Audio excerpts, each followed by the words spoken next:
বাংলাদেশে যদি ভারতের নিষিদ্ধ কোনো সংগঠনকে কাজ করতে দেওয়া হয়, অফিস খুলতে দেওয়া হয়, যারা ভারতের বিরুদ্ধে কার্যক্রম করবে, এই যে অরুণাচলের কিছু সংগঠন আছে, ত্রিপুরার সংগঠন আছে, আসাম, মেঘালয়, তো এই অঞ্চলের সংগঠনগুলোকে যদি বাংলাদেশে যদি কাজ করতে দেওয়া হয়, বাংলাদেশ সরকার যদি স্পেস দেয় যে তারা অফিস খুলে এখান থেকে তাদের কার্যক্রম করতে পারবে, তাহলে এইটা ভারতের জন্য কেমন হবে? এই প্রশ্নটা কেন করছি? ভারতে আওয়ামী লীগ অফিস খুলে নাকি কাজ করবে। তো বাংলাদেশে ভারতের কোনো নিষিদ্ধ সংগঠন কাজ করা যে এরকম একটা বিষয়, তাই না? তেমনি ভারতেও বাংলাদেশের কোনো নিষিদ্ধ সংগঠন কাজ করা একই বিষয় কিনা জিজ্ঞাসা করছি। তো এটা ভারত সরকারকে আমরা জানাই রাখলাম, তারা যে কাজটা করছে বাংলাদেশেও এই কাজটা হতে পারে, সমান সমান না? তখন তারা কি করবে, তাই না? তো কেমন আছেন সবাই? আমি বাংলাদেশে থাকা আওয়ামী লীগ নেতাদেরকে বলবো, আপনারা যারা দেশে আছেন, তাই না, দেশে আছেন যারা, তারা বিদেশে থাকা আওয়ামী লীগ নেতাদের উস্কানিতে অযথা নাইমেন না। জীবনটা পেরেশানিময় হবে। অ্যাডজাস্ট করার চেষ্টা করেন। যারা দেশে আছেন, বিভিন্ন রাজনৈতিক প্রেক্ষাপটে অ্যাডজাস্ট করেন। উস্কানিতে পা দিয়েন না।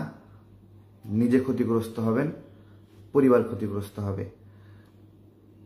আপনাদের যে ক্ষতিটা হয়েছে ভালো করে জিজ্ঞাসা করেন।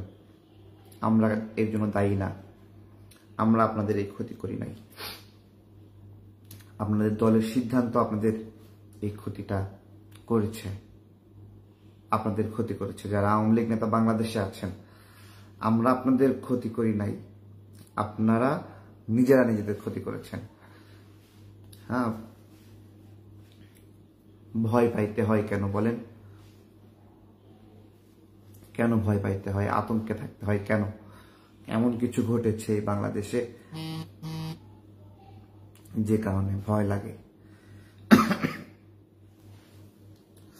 তো এটাই আর কি বলার ছিল।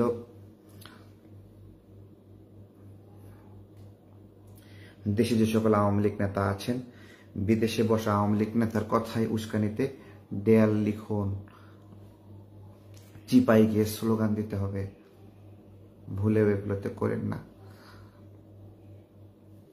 আওয়ামী লীগ যে ক্ষতিগ্রস্ত হয়েছে, দেশের ক্ষতি করে এই ক্ষতটা মেরামত করতে অন্তত কয়েক বছর লেগে যাবে। মানুষের মনে এই দগদগে ক্ষতটা আছে, যতদিন এই ক্ষত আছে ততদিন কিছু করার নাই আপনাদের।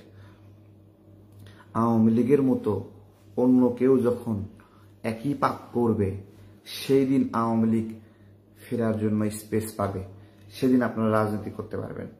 যদি আপনাদের মতোই কেউ আবার খারাপ হয়, যতদিন পর্যন্ত আপনাদের মতোই কেউ গণহত্যায় জড়িত না হচ্ছে, ততদিন পর্যন্ত আওয়ামী লীগের রাজনীতি এখানে সংকটময়। এটা বিশ্বাস করেন আপনারা, ঠিক আছে? ভারতে অফিস খুলে কোনো ফায়দা নাই, লাভ নাই, কোনো লাভ নাই। এটাই আর কি। তো ভালো থাকবেন সবাই। অল্প কিছু কথা বলছিলাম। আসসালামু আলাইকুম।